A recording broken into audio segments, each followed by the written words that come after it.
Welcome to another episode of Let's Make Dinner, your audio library of amazing dinner recipes you can always get on the table.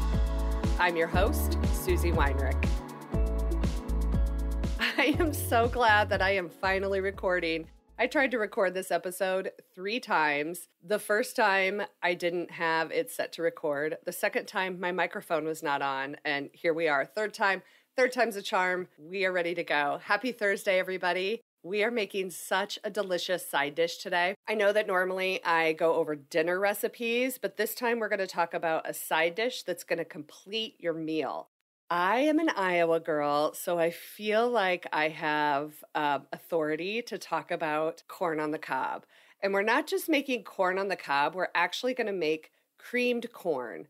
And maybe some of you say cream corn. When I was actually publishing this recipe and trying to get all the words right and everything, I realized that some people say creamed corn and some people say cream corn.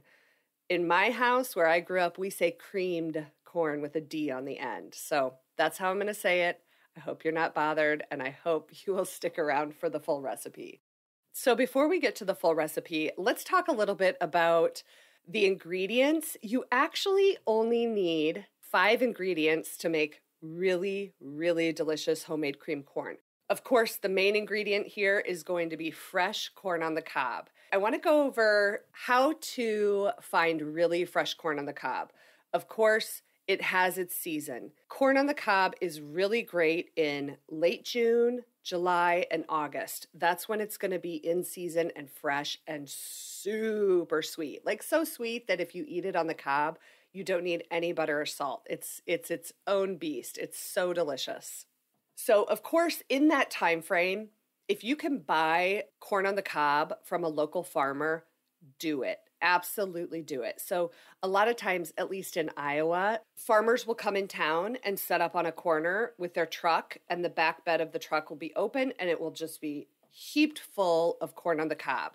And you go and you buy it by the ear, and it is usually absolutely delicious. So that's how we do it. So if you can find somebody that's selling it local or from a local farmer's market, do that. It's going to be really, really sweet and delicious. Now, if you're buying it in the grocery store and it still has the husk on, here are some things to look for to make sure that you're getting really good sweet corn. So the outside husk should be really green and vibrant and not dry and dead. And the silk that's coming out of the top should be like a yellow tan color and be kind of damp. It shouldn't be dry and dead. Now, you're going to want to grab an ear of corn and you're going to peel back just the very top so that you can see that point of the corn cob, and the kernels on that corn cob should be nice and juicy and go all the way to the top. The tip of the corn should not be like dry and dead with shriveled up little kernels of corn. This is going to be gross, and I know we're talking about recipes, but when you peel back the silk of the corn, look for bugs or worms on the corn cob. It's very possible. I mean, it was out in the dirt. It was out in the country. So just look for that because you don't want to get home and find bugs in your corn cob. Always use your nose when you're in the produce aisle. Give it a smell. If it smells sweet, it's going to be delicious. And this is the true test. If you, I don't usually recommend this, but if you know you're going to buy it, pluck a little kernel off your corn cob, taste it. If it's sweet, the whole thing is going to be delicious. Now that you've picked super delicious corn on the cob for your creamed corn, you're going to need to remove the corn from the cob. There are 2 ways that I'm going to recommend you do this. The first way is using a bundt pan. So if you have a bundt pan, you know that you would make a bundt cake in, pop that on your countertop, take a corn cob, pop it right in the, that center hole that comes up in the bundt pan. That's a great little holder for your corn cob. And then hold it there and run the knife all the way down the corn cob, and the bundt pan catches all the corn. If you can't quite picture what I'm talking about here, there will be a link to the recipe in the show notes.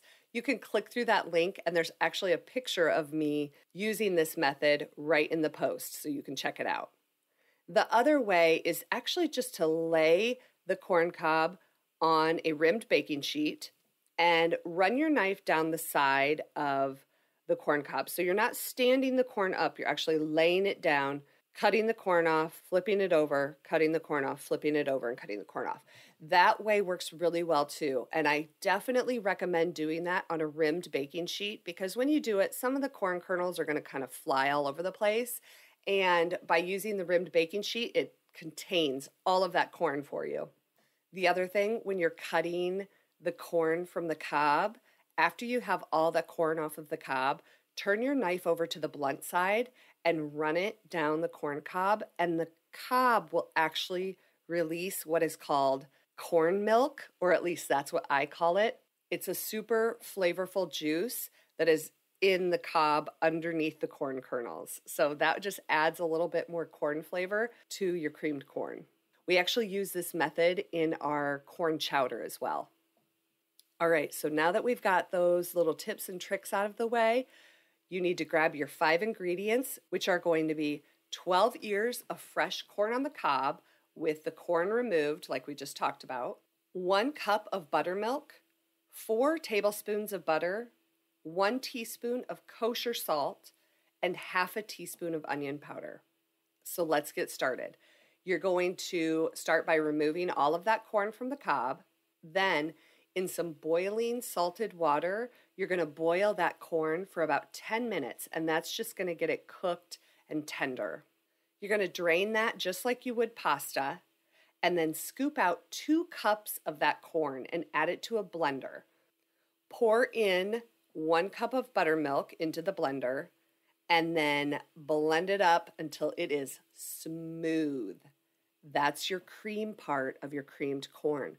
So we're not diluting that really delicious sweet corn flavor. We're actually adding to it. And that kind of high tangy note of the buttermilk is what is going to really enhance the flavor of your corn.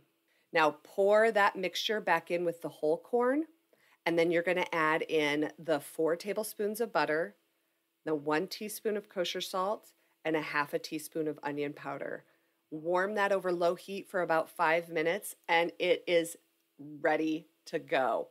Oh my gosh, you are going to love this. This is not like your canned creamed corn. This is so incredibly delicious. So now that you have your side dish, here are some things that I recommend serving with the creamed corn. Really, anything that comes off the grill is going to be perfect here. You're talking about like a grilled pork tenderloin, barbecue ribs, hamburgers. We love like a roasted chicken or rotisserie chicken with this creamed corn, or pulled pork sandwiches with a little barbecue sauce on top is excellent. All right, so that does it for this full recipe. As always, I will link all of the recipes that I talked about in this episode right in the show notes so you can find it, you can pin it, you can cook right from the recipe card, you can even print the recipes, or if you're going to the grocery store and you're on your phone, you can even text yourself the full ingredient list and a link back to the recipe. So until next week, y'all, I hope this episode of Let's Make Dinner makes your dinner time a little bit easier. See ya. I am drinking coffee, y'all, and it is knocking my socks off. I am 100% addicted to coffee, and this coffee is freaking delicious. All right, everybody, welcome to the Double Dip. Every week, you can stick around after the episode and hear what we're going to make next week on Let's Make Dinner, and then you can have the groceries ready and know what we're going to make, and you'll be ready to make dinner with me next Thursday. So since we are in summertime, if you're listening to these episodes real time, we are taking advantage of all of the summer bounty. Next week, we are making a pasta with a roasted cherry tomato sauce.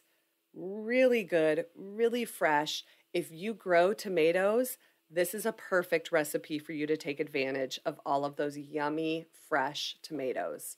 So what you're going to need is 1 pound of spaghetti or spaghettini, angel hair pasta, some kind of pasta that you like. 1.5 to 2 pounds of cherry or grape tomatoes, half a cup of delicious extra virgin olive oil, 4 plump garlic cloves, 1.5 teaspoons of kosher salt, red pepper flakes, 2 teaspoons of balsamic vinegar, and 1 teaspoon of sugar. Then, optionally, when you serve this, you can make a little breadcrumb mixture for the top. If you want to do that, you'll need half a cup of panko breadcrumbs, 1 tablespoon of butter, some fresh basil, fresh grated Parmesan cheese, and just a little bit of extra virgin olive oil to make everything nice and crispy.